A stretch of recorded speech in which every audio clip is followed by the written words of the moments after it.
자, 하나님의 말씀 나누겠습니다. 고린도후서 4장 6절 한 절입니다. 우리가 두 번을 읽을 텐데요. 굳이 이 본문 말씀에 대한 설명을 제가 구체적으로 드리진 않을 겁니다. 오늘 말씀 속에서 이 본문 말씀이 무엇을 의미하는지 나타내는지 여러분들이 한번 발견해 보셨으면 좋겠다라는 마음을 가져봅니다. 우리 두 번 읽어보겠습니다. 어두운 데에 빛이 빛이라 말씀하셨던 그 하나님께서 예수 그리스도의 얼굴에 있는 하나님의 영광을 아는 빛을 우리 마음에 비추셨느니라.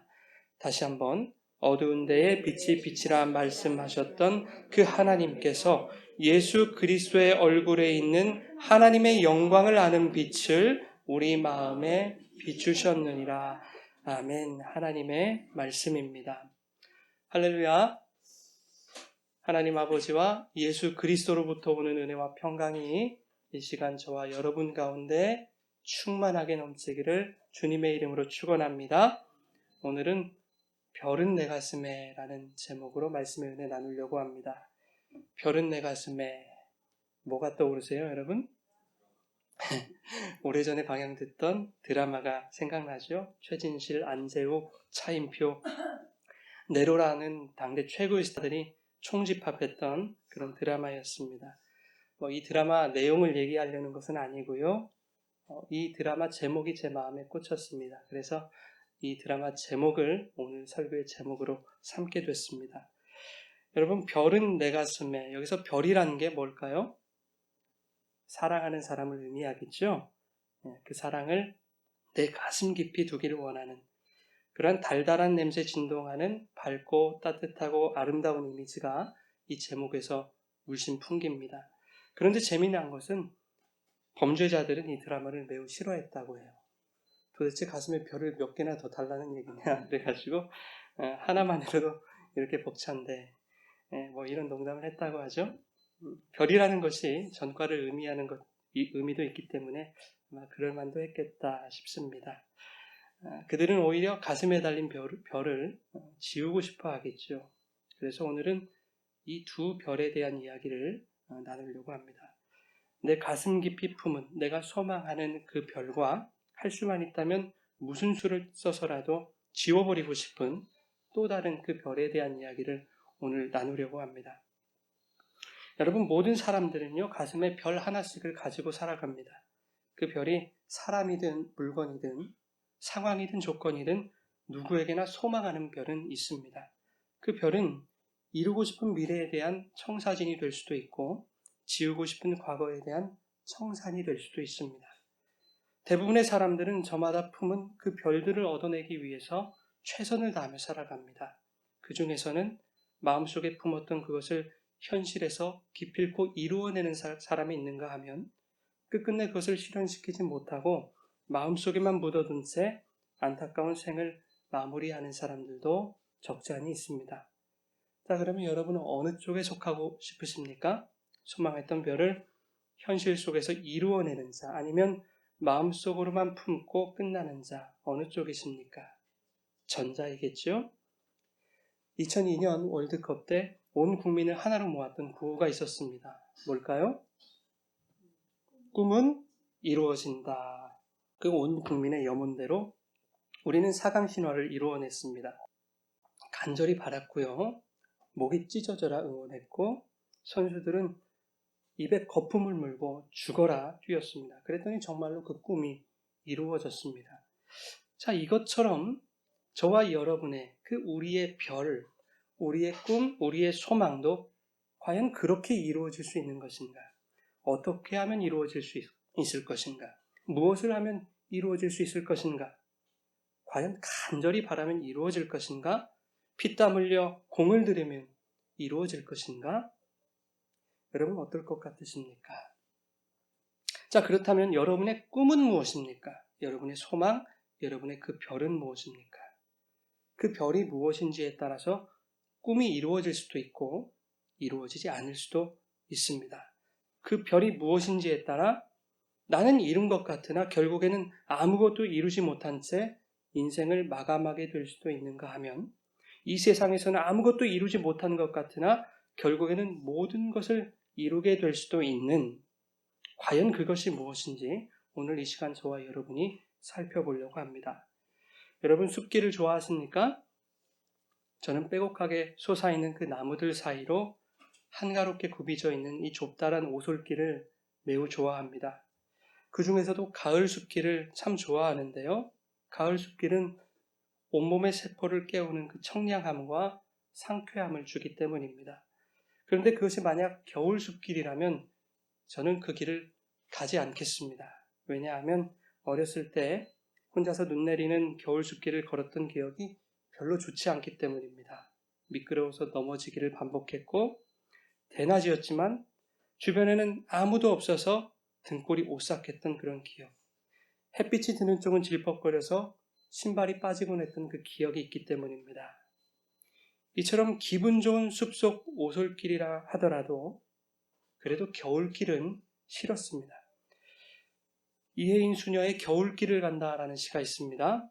제가 한번 읊어보겠습니다. 한번 잘 들어보세요. 겨울길을 간다. 봄, 여름 데리고 호화롭던 숲 가을과 함께 서서히 옷을 벗으면 텅 빈 해질녘에 겨울이 오는 소리. 문득 창을 열면 흰 눈 덮인 오솔길. 어둠은 더욱 깊고 아는 이 하나 없다. 별 없는 겨울숲을 혼자서 가니 먼 길에 목마른 가난의 행복. 고운 별 하나 가슴에 묻고 겨울 숲길을 간다. 어떠십니까? 아멘이십니까? 무슨 시에다 대고 아멘을 하라고 그러냐. 내용도 모르겠는데 뭐 이러시죠? 네. 그런데 저는 이 시가 저에게는 복음으로 들렸습니다. 그래서 이 시를 읽고 마음속으로 주님께 네, 그렇습니다. 주님, 아멘입니다. 이렇게 대답했습니다. 제가 왜 아멘이라고 대답했는지 이제 우리가 말씀을 통해서 한번 살펴볼 겁니다. 시인은 이 시의 처음과 끝을 이렇게 말하고 있죠. 겨울길을 간다라고 시작해서 겨울 숲길을 간다라고 마치고 있습니다. 시인이 말하고 있는 이 겨울 숲길은 봄의 따스함도 기운을 잃고 여름의 화려함과 무성함도 빛을 잃은, 그리고 가을의 풍성함도 이내 바닥을 드러내고 마는 삭막하고 황량한 길입니다. 시인이 표현하고 있는 겨울의 이미지를 보면 텅 빈 해질녘의 허무함, 깊은 어둠 속에 찾아오는 두려움, 그리고 아는 이 하나 없는 고독과 외로움으로 이 겨울숲을 묘사하고 있습니다. 그런데 결정적인 한 방이 있으니 그게 뭔가 하면 그 겨울숲을 지칭해서 별 없는 겨울숲이다 이렇게 말하고 있습니다. 별 없는 겨울숲, 어떤 생각이 드십니까? 꿈도 없고 소망도 없고 깜깜하고 무기력함과 절망이 느껴지는 그런 느낌이죠. 그런데 시인은 도대체 왜 그 겨울 숲길을 가려 하는 것일까? 봄의 따스함, 여름의 호화로움, 가을의 풍성함을 누리기는커녕 그것들이 다 지난 지금에서야 왜 이제 와서 모든 것이 사라져버린 겨울길을 택한 것인가? 무엇을 얻기 위해 가려는 것인가? 저는 이 시에서 겨울 숲길이 마치 우리네 인생길을 말하는 듯 했습니다. 그리고 그리스도인의 신앙의 여정을 말하는 듯 했습니다.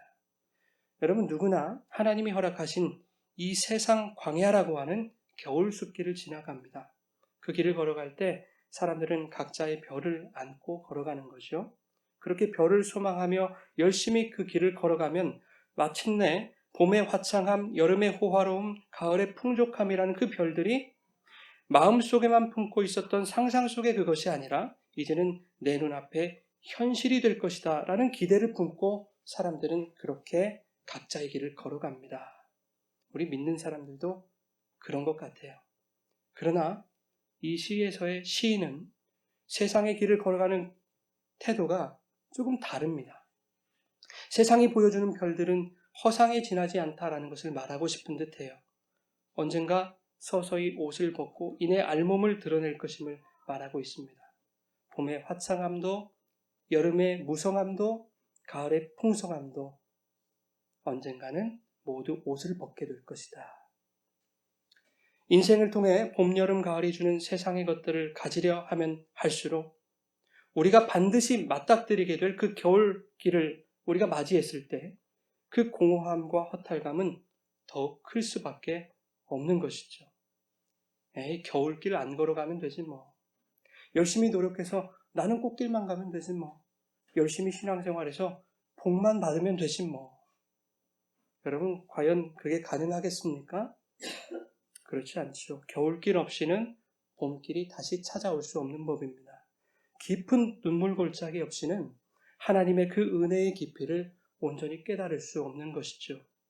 시인은 이렇게 말합니다. 별 없는 겨울숲을 혼자서 간다. 겨울숲에서는 봄과 여름과 가을이 보여줬던 그 흔한 별들이 보이질 않습니다. 그러나 시인은 또 이렇게 말하죠. 고운 별 하나 가슴에 묻고 겨울 숲길을 간다. 그 고운 별 하나가 도대체 뭐길래 말이죠? 결국 시인의 별은 뭡니까? 그가 걸어가는 여정 가운데 그의 눈에 보여지는 현실에 관한 것들은 아니었겠다 하는 겁니다. 봄, 여름, 가을의 영광이 아니었던 거죠. 별은 그 시인의 가슴에 있다는 거죠. 보이는 별을 추구하며 살아가는 것이 아니라 삭막해 보이는 세상길일지라도 내 마음속에 묻어놓은 그 별과 함께 동행한다면 그 먼 길, 목마른 길, 가난한 그 길이 행복이 될 수 있다라고 시인은 말하고 있는 듯합니다.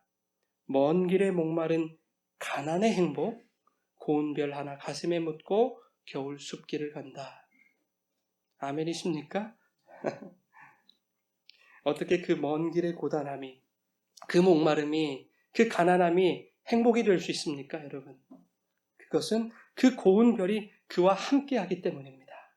그 고운 별 뭘까요?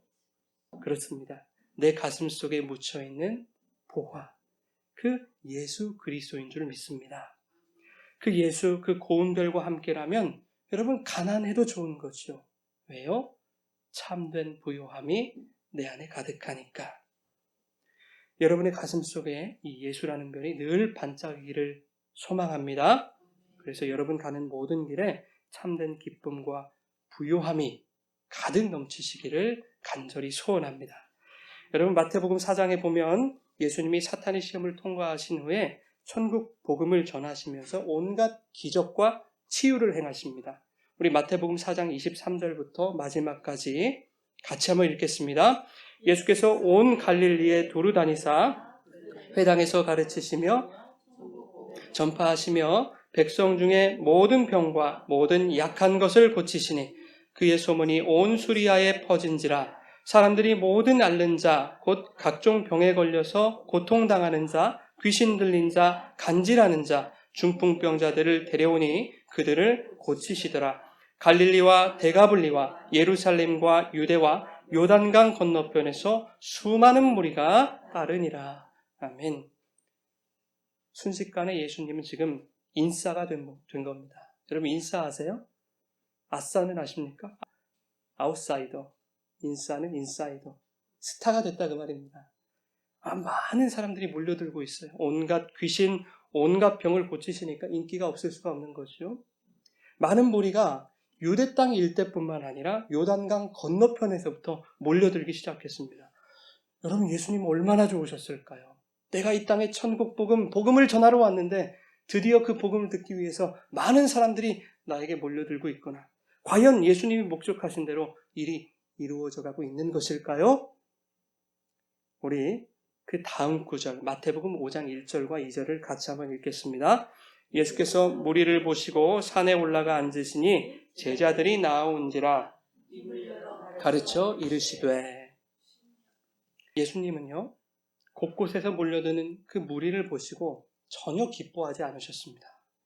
그들을 반기지도 않으셨고 맞아주지도 않으셨습니다. 오히려 그들을 피하여 산으로 도망하셨습니다. 여러분. 예수님의 의도는 뭐였습니까?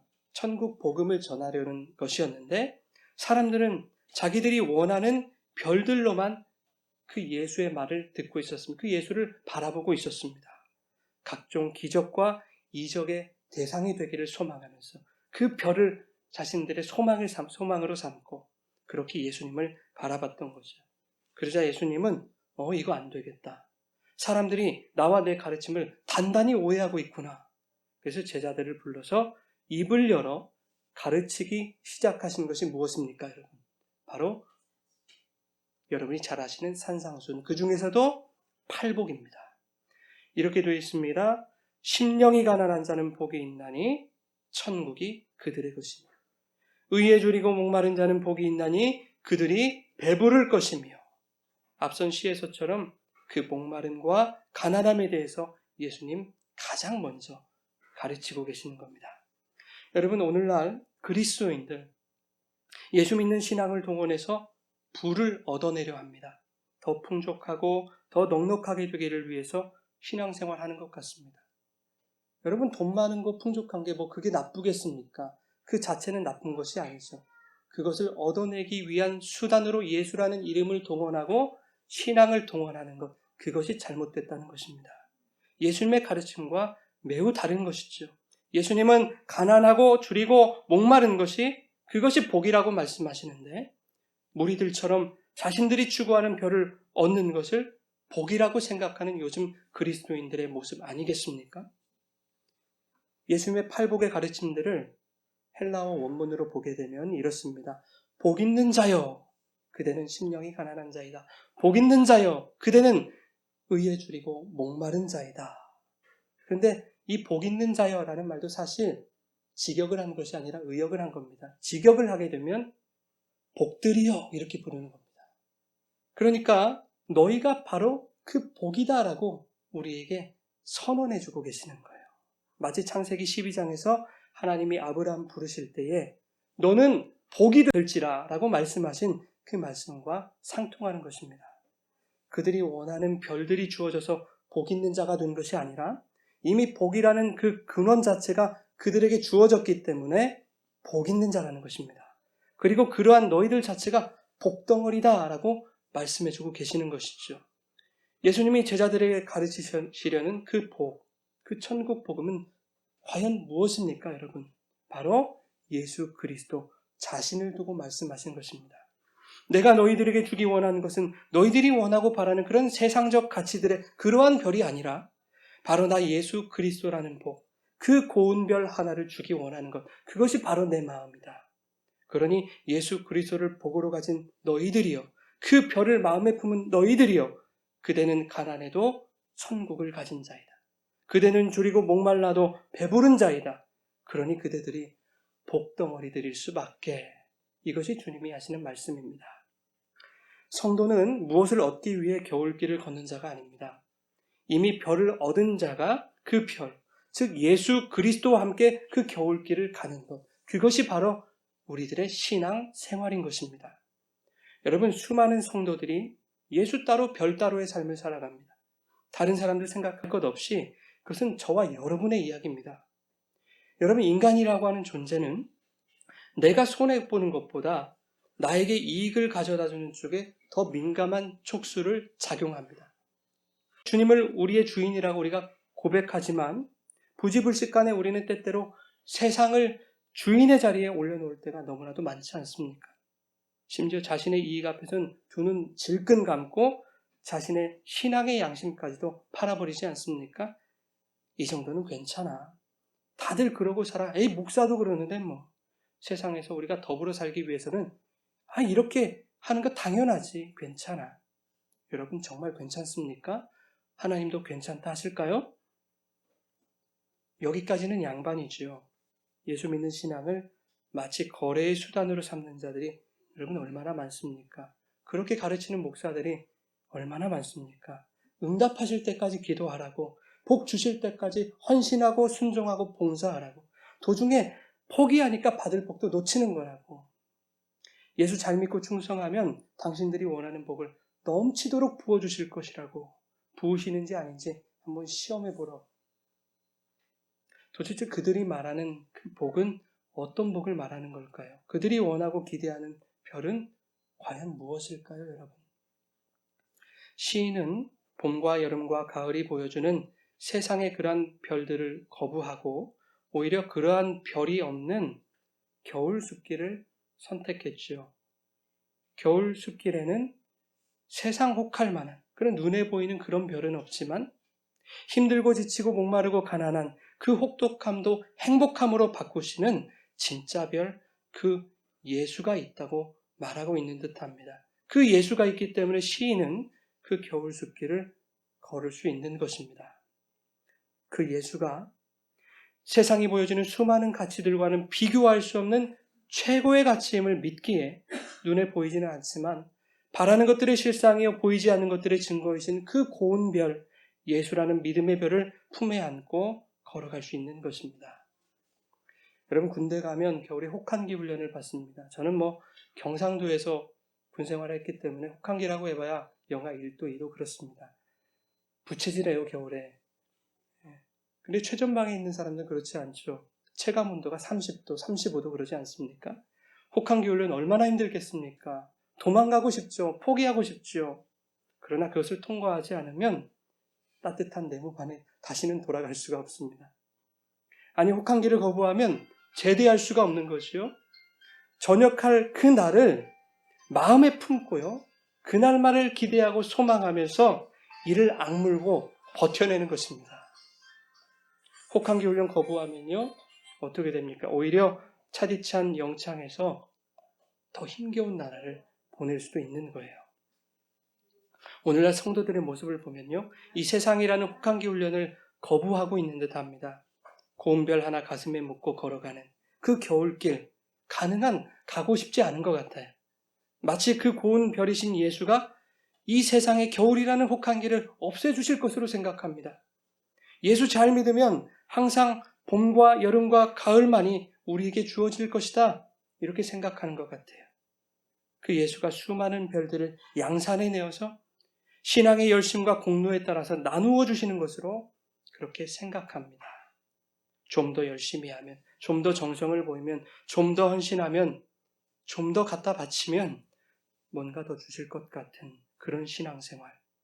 그렇게 믿고 그런 신앙생활을 하고 있다면 그것은 세상의 부와 명예, 성공, 그 모든 세상의 가치들이 이미 그들의 별이 되어버린 것입니다. 그 속에 예수는 없는 것이죠. 여러분, 우리가 왜 신앙생활을 합니까? 우리가 왜 봉사를 하고 헌신을 하고 헌금을 드리는 것입니까? 이미 받은 복이 너무 크기 때문입니다. 주체할 수 없는 기쁨과 감사와 감격 때문입니다. 그렇게 하지 않고는 견딜 수 없기 때문입니다. 예수를 주신 그 구원의 감격, 세상 그 무엇과도 바꿀 수 없는 그 대속의 은혜에 감사하여서 당연히 우리 안에서 흘러나올 수밖에 없는 그 신앙의 반응이 바로 저와 여러분의 신앙 생활인 것입니다. 나 이렇게 했으니까 이거 주세요. 아니, 하나님께 맡겨놨습니까? 하나님이 여러분의 예금 통장이 아닙니다. 도깨비 방망이가 아닙니다. 하나님은 저와 여러분의 왕이십니다. 주시면 받고 주시지 않으면 족한 줄 아는 것입니다. 주님은 우리에게 우리가 원하는 것을 주시는 것이 아니라 주님이 원하시는 것을 우리에게 주시는 분입니다. 또한 어떠한 형편에서도 자족할 수 있는 능력을 주시는 분이 우리 주님이십니다. 빌립보서 4장 11절부터 14절까지 우리 같이 한번 읽겠습니다. 내가 궁핍함으로 말하는 것이 아니니라.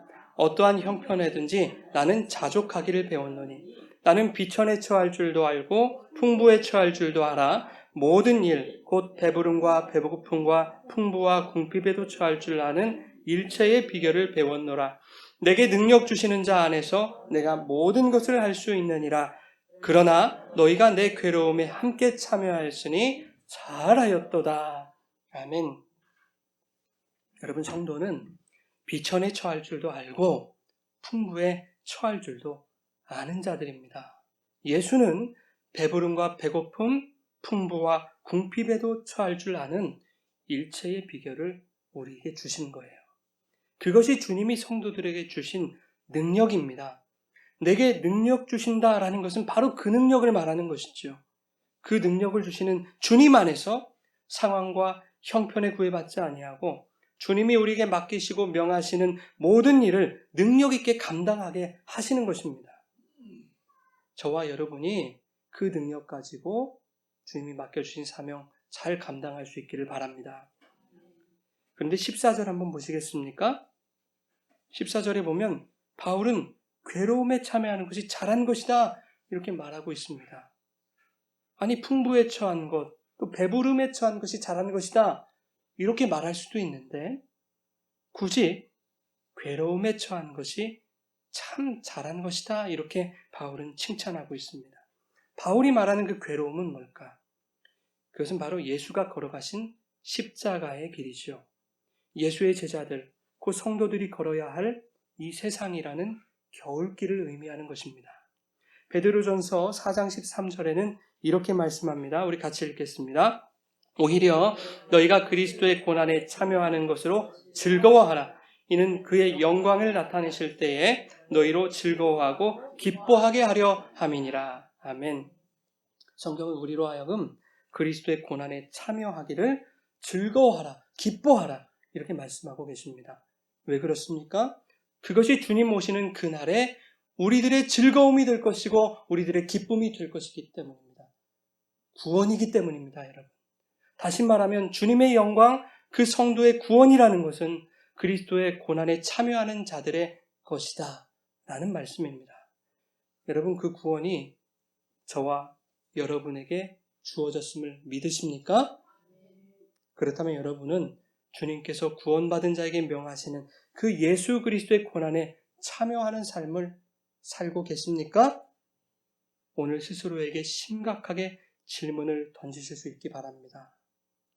여러분, 우리의 신앙생활은 우리에게 무엇이 주어지느냐에 따라 성패가 갈리는 것이 아닙니다. 누구와 함께 하느냐의 문제인 것입니다. 여러분은 누구와 함께 이 신앙의 길을 걸어가고 있습니까? 여러분 속에 품고 있는 그 별은 과연 무엇입니까? 그 고운 별 하나, 바로 예수 그리스도가 되기를 간절히 소망합니다. 그런가 하면 우리에게 지우고 싶은 별이 있습니다. 법을 어긴 일부터 해서 사사로운 일들까지 다양한 것들이 있겠죠. 세상은 어떤 것이 더 무거우냐 가벼우냐 그 경중을 따지고 심각성의 정도에 따라서 그것들을 취급합니다. 그러나 이러한 별들은 그들 스스로가 어떠한 형태로든 감당해낼 수 있는 것들입니다.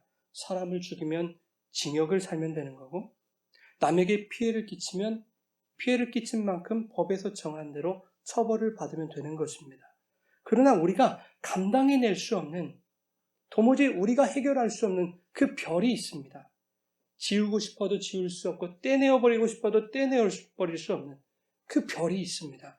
그것은 바로 죄라는 별입니다. 이 죄라는 별은 우리의 어떠한 인간적인 노력으로도 신앙적인 열심으로도 지울 수 없는 별입니다. 그러나 예수라는 그 고운 별이 우리 가슴 속에 들어오셔서 우리의 심령 구석구석을 그 별빛으로 비추실 때 세상과는 다른 반응들이 나타나기 시작합니다. 세상은 자신의 잘못이 드러나는 것을 원치 않습니다. 자꾸만 어두운 곳으로 들어가서 자신을 숨기려고 합니다. 그러나 예수라는 그 별빛이 내 마음을 비추기 시작하면 그 빛 앞에 더욱 우리의 죄인됨을 들고 나아가게 되는 것입니다. 더욱 발각당하기를 원하게 되는 것입니다. 그러나 더 놀라운 것은 나의 죄가 그 빛에 발각당하는 것이 부끄럽지가 않다는 것입니다. 수치가 되기는커녕 오히려 그것은 영광이 되는 것이죠. 왜냐하면 주님은 이렇게 예수라는 빛에 드러나는 우리의 죄인됨을 더 이상 죄라고 여기지 않으시기 때문입니다. 우리 에베소서 5장 12절부터 13절 함께 읽겠습니다. 말하기도 부끄러운 것들이라. 그러나 책망을 받는 모든 것은 빛으로 말미암아 드러나나니 드러나는 것마다 빛이니라. 아멘. 세상 사람들에게 있어서는 자신의 죄인됨이 드러나는 것이 수치입니다. 창피함이죠. 그러나 인간의 죄인됨이 빛으로 말미암아 드러나게 되면 죄가 빛에 의해 드러나는 그 자체를 주님은 오히려 빛이다 라고 말씀하시는 겁니다.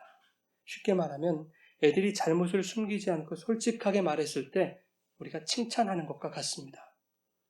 어둠이 빛 가운데로 들어오면 그 빛에 의해 더 이상 어둠이 존재할 수가 없는 것이죠. 아니, 사실 어두움은 존재하는 것이 아닙니다.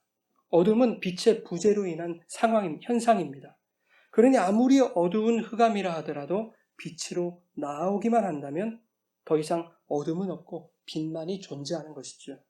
그 말은 우리가 빛 되신 주님 안에 거할 때 우리가 달고 있는 이 죄라고 하는 별이 지워지는 것을 넘어서 주님은 그 죄를 기억하지 아니하시고 없이 하실 것이다 하는 것입니다. 여러분, 이처럼 큰 은혜가 어디 있습니까? 이 은혜가 지금 저와 여러분들 가운데 주어진 줄 믿습니다. 여러분, 예수님이 우리 안에 계실수록 우리의 죄가 더욱 확실해지고 명확해집니다. 반대로 예수가 우리 안에 없으면 우리 속의 죄는 더욱 힘을 받아서 스스로를 의인이라고 포장하게 되는 그러한 죄를 저지르게 됩니다. 중요한 것은 뭐냐? 우리가 죄인임이 명확해질수록 하나님의 사랑과 은혜는 더욱 우리에게 집중된다 하는 것입니다. 우리가 죄인일 때 주님의 사랑이 우리에게 부어지는 것이죠. 그래서 로마서 5장 8절 뭐라고 되어 있습니까? 우리가 아직 죄인 되었을 때 그리스도께서 우리를 위하여 죽으심으로 하나님께서 우리에게 대한 자기의 사랑을 확증하셨느니라. 누가복음 18장 바리새인과 세리의 기도에서 바리새인이 이렇게 기도하죠. 하나님, 나는 토색이나 불이나 간음을 저지르는 저 바리새인들과 같지 않게 하심을 참으로 감사드립니다. 바리새인의 마음속에 예수가 없으므로 지금 스스로를 의롭다 여기고 있는 거죠. 그들은 공개적인 기도를 통해서 세리를 비난했습니다. 그러나 세리는 어떠했습니까? 그 부끄러움과 수치스러움을 당하면서까지 자신들의 죄인됨을 숨기지 아니하고 하나님의 그 빛으로 나아가는 것이죠. 하나님, 나를 불쌍히 여겨주십시오. 나는 죄인이로소이다. 하나님 앞에 죄인됨을 부끄러워하지 아니하였던 것입니다. 여러분, 하나님 앞에 죄인됨을 부끄러워하지 아니하는 자들에게는 반드시 은혜가 부어질 줄 믿습니다. 여러분, 주님 말씀하셨습니다. 세리에게 이 사람이 의롭다 하심을 받고 높아지리라. 저와 여러분에게 이러한 주님의 선언이 이루어지기를 간절히 바랍니다. 자, 그러니 여러분, 늘 빛 가운데 거하시기 바랍니다. 여러분 가슴 속에 늘 예수라는 별을 품고 그 별과 동행하시기 바랍니다. 그 별이 여러분과 함께 하는 한 여러분의 인생에는 실패라는 것이 있을 수 없는 것이죠. 세상이 보여주는 달콤한 별들이, 그런 별들이 주어지지는 않을지라도, 오히려 미끄러워 넘어지고 질척이는 진흙탕에 빠질지라도 그 고운 별 예수 그리스도 우리 가슴에 품고 이 세상 겨울길을 걸어갈 때 주님의 영광이 마침내 여러분을 포근한 봄날처럼 맞아주실 것입니다. 여름에 화사하고 호화로운 옷을 주님께서 입혀주실 줄 믿습니다. 가을에 풍성한 식탁을 우리에게 허락해 주실 줄 믿습니다. 그날을 소망하며 이 세상이라는 겨울을 주님과 함께 기쁘고 힘차게 걸어가시는 믿음의 사람들 되시기를 주님의 이름으로 축원합니다. 우리 같이 이렇게 찬양하고 기도하기 원합니다.